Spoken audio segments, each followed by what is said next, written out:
guys, welcome back to my channel, or if you're new here, welcome to my channel. Today's video is going to be a behind the scenes of a vintage Western yoke pattern. Now, this shirt is a inspired vintage look because I could not afford a reproduction and I could not find an original. So I did have to make do with what I could find. I used a McCalls pattern. It is a men's pattern but sold as a unisex pattern. However, it is cut for a man.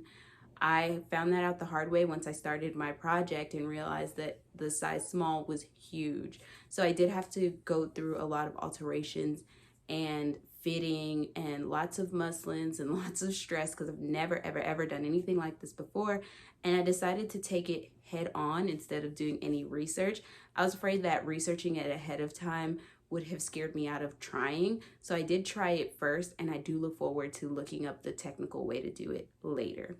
So I'm not going to continue this intro much longer because this is a very chatty video, seeing as I did have to go through so much. So thank you guys so much for clicking on this video. If you could like and subscribe to help this channel grow, as well as follow me on Instagram at SewRena_, so that way you can follow me and my progress throughout the week or throughout the month, just in case I don't get an opportunity to upload like last month. But thank you guys so much. So the material I'll be using is this red corduroy and this white denim. I'll be dyeing the denim with the RIT dye you see down below to get a turquoisey aqua toned color, and I'll be using my washing machine to do that. So the pattern that I'll be using today is a modern McCalls 7980. I have two of these.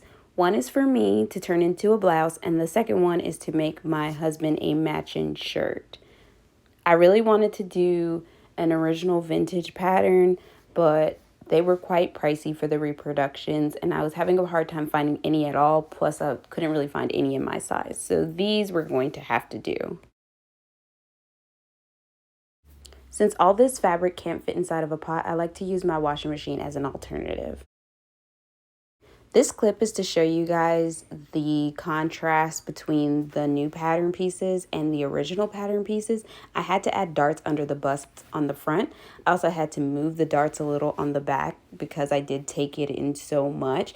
I suspected that the arms would be an issue as far as the sleeves went because I didn't use any kind of rhyme or reason or method to do this. I ended up having to do two muslins just for the body. The first time I adjusted and made alterations on the tissue, then transferred it to a muslin. And then from there, I pinned everything on my body because I don't have a dress form that is in my measurements, and then made a second muslin to make sure that I was comfortable with the fit before I made the original. So I'm not a professional by any means, but this just goes to show that it's worth trying if you really have something in mind that you absolutely want to have.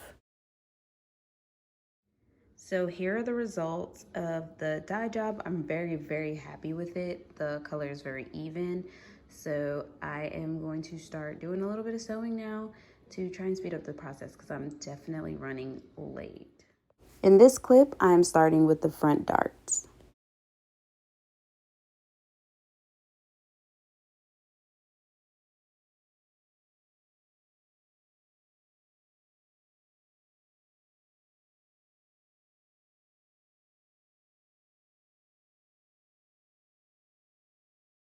So I'm just laying everything out. I got the bust darts done and I have the yoke pieces on top, and I put the piping in to give you guys an idea of what I'm going for. I would usually add the embroidery on at this point, but I did not have the tracing pencils that I needed, but later on I decided to make appliques, so it was okay. This yoke is really simple to put on because it just sits on top instead of having it cut out to where you have to sew it right sides together first. So here I am sewing the piping onto the yoke, and then I'm going to sew the yoke onto this shirt front.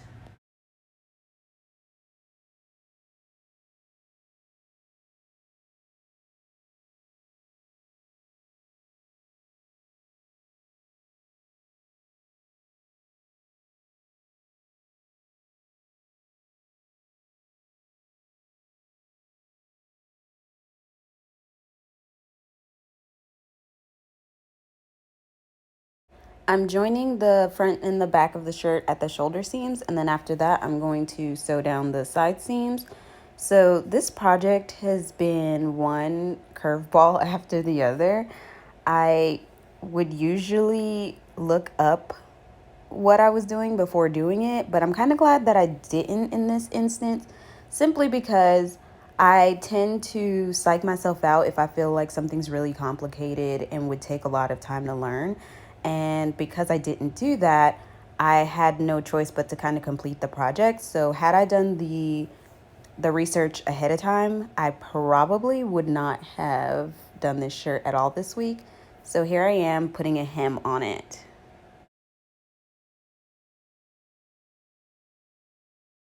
So here's the progress so far. The shoulder and the side seams are sewn together, and now I have the piping just laying out to kind of eyeball where, well, not eyeball where it should be, but just to show you guys where it will be.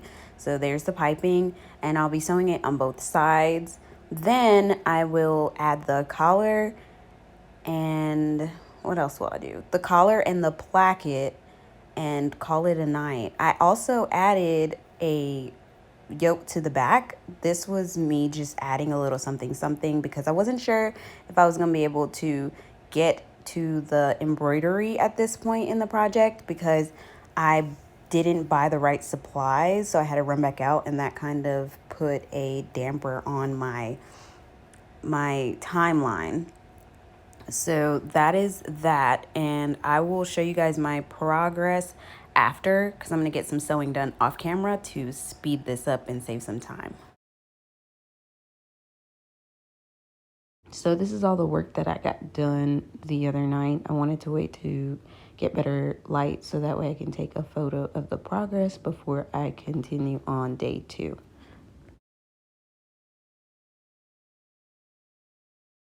So we are starting on the sleeves, and like I predicted, it was quite the task to figure out the sleeves and get it right. It took me several muslins to get it done to where it fit properly, to get the rotation right, and I'm pretty sure it's still not perfect, but it's as close as I can get it right now without a little bit of education and, measuring tools and stuff like that.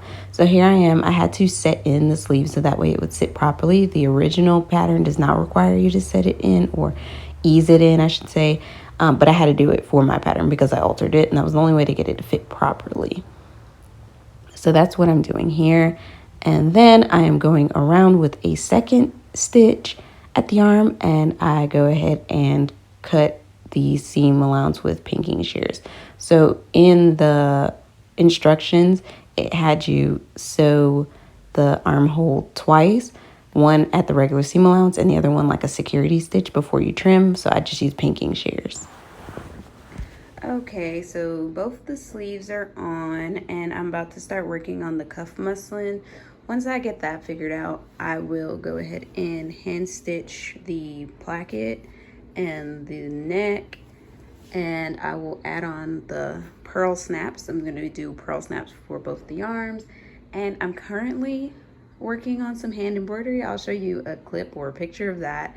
I'm not too sure if I'm going to end up using it because, of course, I need to do a left and a right side. Embroidery is not my strong suit, and I'm running out of time. I haven't even started my husband's shirt just yet, and I still have to make trousers.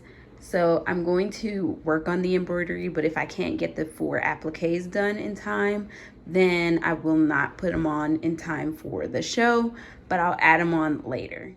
So I know that I said I was only going to do 1 applique per side, so 4 appliques total, 2 for my shirt, 2 for my husband's.